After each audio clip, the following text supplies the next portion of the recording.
Avis vascular centre మన దేశంలోనే the best varicose vein hospital. నమస్తే గురుగారు. వాగర్థావివ సంపృక్తౌ వాగర్థ ప్రతిపత్తయే జగతః పితరౌ వందే పార్వతీ పరమేశ్వరౌ. ఆదిత్యాయ చ సోమాయ మంగళాయ బుధాయ చ గురుశుక్రశనిభ్యశ్చ రాహవే కేతవే నమః. శృంగేరి జగద్గురు పీఠాధిపతులకి కంచి పీఠాధిపతులకి నమస్కారములు తెలియజేసుకుంటూ కార్యక్రమాన్ని ప్రారంభిద్దాం. గురుగారు, ఇప్పుడు చూడమని అమావాస్య వచ్చింది, అందులో గ్రహణం ఉంది, మన దగ్గర లేకపోయినా వేరే దేశాల్లో మనకు కనిపిస్తా ఉంది. నెక్స్ట్ డే నుంచే మనకి దేవి నవరాత్రులు స్టార్ట్ కదా. మరి ఇంటిని గాని, దేవుడు గదిని గాని, చిత్రపటాలను గాని ఎప్పుడు శుభ్రం చేసుకోవాలి? ఇప్పుడు చాలా మందికి ఈ సంబంధించినటువంటి సందేహం ఎక్కువగా ఉంటుంది. ఎందుకంటే అమావాస్య ఆదివారం అయింది, అమావాస్య వెళ్ళిన తర్వాత సోమవారం నాడే ఇంకా అందులో మహాలయ పక్షాలు పెద్ద అమావాస్య వచ్చింది కాబట్టి మనకు అనాదిగా వస్తున్నటువంటి విధానంగా చూసుకుంటే ఈ అమావాస్య మహాలయ అమావాస్య పితృదేవతలకు సంబంధించినటువంటిది. నా వ్యక్తిగతమైన అభిప్రాయం కాదు, సర్వశాస్త్రాలు వేదములు కూడా ఘోషించేటువంటిది ఏంటనంటే పితృదేవతలు ప్రధానమా దేవత ప్రధానమా అంటే పితృదేవతలే ప్రధానం, దేవత కాదు. దేవతలు కూడా వీరి అనుగ్రహం ఉంటేనే అనుగ్రహిస్తారని అంటూ ఉంటారు మీరు ఎప్పుడు. పితృదేవత అనుగ్రహం ఉంటే దేవతలను అనుగ్రహించే కాదు, దేవతల యొక్క అనుగ్రహం ఏదైతే ఉందో అది పితృదేవతలు సంతోషపడితేనే వస్తుంది, మనకు వస్తుంది. దేవతలు ఆగ్రహించిన పితృదేవతలు దాన్ని ఆపగలిగే శక్తి పితృదేవతలకు ఉంటుంది. మన దాకా ఒక షీల్డ్ లాగా అనమాట. ఓజోన్ పొర ఎట్లయితే మన భూమిని కాపాడుతుందో అలాగే పితృదేవతలు ప్రధానమా. అసలు పితృదేవతల గురించి ఎంత చెప్పినా తనివి తీరదు, వాళ్ళు ప్రధానమమ్మా. అందులో ఏమాత్రం సందేహం లేదు. పూజించమని దేవుడి చేయమని ఎక్కడా కూడా శాస్త్రంలో చెప్పబడింది ఏంటి? మన స్వార్థం కోసం దేవతాశక్తిని పొందుతున్నాం. ఆ దేవతాశక్తి మనకు రావాలన్నా పితృదోషాలు పితృలోపాలు ఉండకుండా పితృదేవతలు సంతోషంగా ఉంటే దేవతాశక్తి వరదలా వస్తుంది. బెస్ట్ ఎగ్జాంపుల్ అర్థమయ్యేటట్టు చెప్తానమ్మా. ఇప్పుడు చదువుకోవడానికి విదేశాలకు వెళ్తారు మన పిల్లలు. వెళ్ళిన తర్వాత అక్కడ అంతా చెకింగ్, అంతా ప్రాసెస్ ఉంటుంది. ఎంబసీ చెకింగ్ ఉంటుంది. అన్నీ బాగుంటేనే వాళ్ళ యూనివర్సిటీలో అడుగు పెడతారు. కానీ అధ్యక్షుడికి కూడా రైట్స్ ఉండవు. ఎంబసీ కనుక ఒకసారి రిజెక్ట్ చేస్తే అధ్యక్షుడు కూడా వేలు పెట్టలేడు. అంతేనా? అవునండి గురుగారు. అట్లాగే అధ్యక్షుడు అనేటువంటి వాళ్ళు ఎవరు? మనం కొలిచే గొప్పగా ఊహించుకునే ఓ దేవతలు. కానీ ఎంబసీ ఏంటి? పితృదేవతలు. అక్కడికి వెళ్ళిన తర్వాత వాళ్ళు లోపలికి వెళ్ళాలన్నా వీళ్ళు స్టాంప్ వేయాల్సి, ఆ ఎంబసీ యాక్సెప్ట్ చేస్తేనే వాళ్ళు దేశంలో అడుగు పెడతారు. అలాగే అమెరికా అధ్యక్షుడుగా ఏం కలగ చేసుకున్నా ఏం కాదమ్మా. పోయినసారి మరి రాలేదా? పోయిన సంవత్సరం 250 మంది మన వాళ్ళకి రిటర్న్ వచ్చారా? ఎంబసీ రిజెక్ట్ చేసింది. అప్పుడు మోదీ వాళ్ళకి మంచి సత్సంబంధాలు ఉన్నాయి. అమెరికా అధ్యక్షుడు ఏమైనా కలగ చేసుకున్నాడా? చేసుకోలేదే. అంటే అక్కడ అధికారం ఫుల్ పవర్ ఎంబసీ. అలాగే మన మానవాళికి, ఈ భూమి మీద జీవించే మనుష్యులకి ఫుల్ పవర్స్ ఇవ్వాలి అని అంటే పితృదేవతలే కారణం.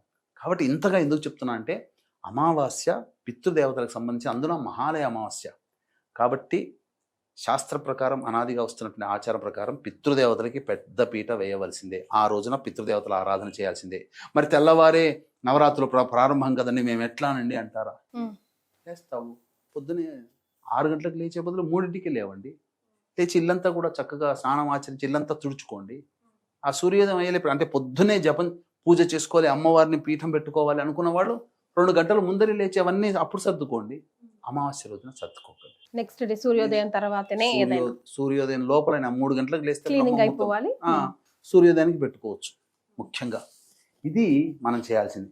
కానీ ఒక అద్భుతమైనటువంటిది ఏంటంటే ఇది శరన్నవరాత్రులు, ఆశ్వీజ మాసం, శరదృతువు వస్తుంది. సాక్షాత్తు శుంభనిశుములని సంహరించినటువంటి అమ్మవారి యొక్క వృత్తాంతముగా ఉండేటువంటిది నవరాత్రులు కొలుస్తుంటున్నాం.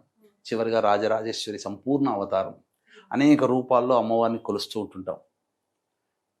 ఇక్కడ మనం గమనించాల్సిన ఒక అద్భుతమైన విషయం, అది నేను అనుభవించి ఆనందించిన విషయం అందరికీ తెలియజేయాలి. ఇక్కడ ఏంటనంటే అమ్మవారు కరుణించే సమయము ప్రదోషకాల సమయం. నవరాత్రులు ప్రదోషకాలం. ప్రదోషకాలం అంటే సూర్యాస్తమయానికి ఒక రెండు ముహూర్తాల కాలం ముందు వరకు, అంటే సూర్యాస్తమయానికి 48 నిమిషాలు, సూర్యాస్తమయం తర్వాత 48 నిమిషాలు. ఈ సమయంలో అమ్మవారి యొక్క అనుగ్రహం అనేటువంటిది సంపూర్ణంగా ఉంటుంది. అప్రాక్సిమేట్ గా టైం చెప్పండి గురుగారు, ప్లస్ ఆర్ మైనస్. చెప్పాను కదమ్మా, ప్రతిరోజు సూర్యాస్తమయం, సూర్యోదయం గురించి కాదు, సూర్యాస్తమయంకి 48 నిమిషాల ముందు, సూర్యాస్తమయం తర్వాత 48 నిమిషాలు. ఓకే.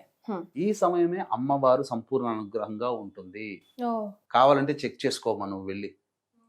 ఎందుకనంటే రేపు నువ్వు వెళ్ళి మీ ఇంటి దగ్గర అమ్మవారి దేవాలయం ఉంది కదా, వెళ్ళు ఒకసారి అమ్మవారిని మొత్తం చూడు, అలంకరణ చేసిన తర్వాత అమ్మవారిని చూడు ఎలా కనబడుతుంది. సిగ్నిఫికెన్స్ చెప్తాను. కోపంగా, కొద్దిగా రౌద్రంగా, భీకరంగా కనబడుతుంది. అదే అమ్మవారిని ఆఫీస్ అయిపోగానే డైరెక్ట్ అమ్మవారి టెంపుల్కి వెళ్ళిపో. అప్పుడు ఎలా కనబడుతుంది, చాలా నవ్వుతూ కనబడుతుంది. ఆ మొహంలో మరి పొద్దున కనిపించిన భీకర రూపము, రౌద్ర రూపము, దర్పము సంబంధించినటువంటిది సాయంత్రానికి వచ్చేసరికి ఎంత ఆనందంగా, ప్రశాంతంగా వరాలిస్తున్నట్టుగా ఉంటుంది. అందుకనే ఈ యొక్క శరన్నవరాత్రులు ప్రదోషకాల సమయంలో చేసుకున్న వ్యక్తి అమ్మవారి అనుగ్రహానికి సదా పాత్రులవుతారు. అందుకని ఆ రోజంతా ప్రతిరోజు కూడా ఈ నవరాత్రులు ప్రతిరోజు వీలైతే ఉపవాసం ఉండి ప్రదోషకాల సమయంలో అమ్మవారిని ఆరాధన చేయండి. ఎంత సంతోషంగా ఉంటారంటే అంత సంతోషంగా. అమ్మవారు ఆ ఇంట్లో తిష్ట వేస్తుంది, కళకళలాడుతుంది. అమ్మవారి శక్తి సంపూర్ణంగా ఉంటుందని చెప్పడంలో ఏమాత్రం సందేహం లేదు. అంటే అన్ని సమయాల్లో ఉండదా అని కాదు, ఉంటుంది. కానీ ప్రదోష కాలంలో చేసేటువంటి పూజా విధానం ఏదైతే ఉంటుందో అమ్మవారు వరాలిస్తున్నటువంటి, సింపుల్ గా చెప్పాలంటే మీకు అర్థమయ్యేటట్టు ఒక విషయం చెప్తానమ్మా. మీ బాస్ ఉన్నారు కదా, ఇప్పుడు మీరు బాస్ కోపంగా ఉన్నాడు, బిజీగా ఉన్నాడు అనుకోండి, నాకు లీవ్ కావాలని చెప్పి అంటే శాంక్షన్ అవుతుందా?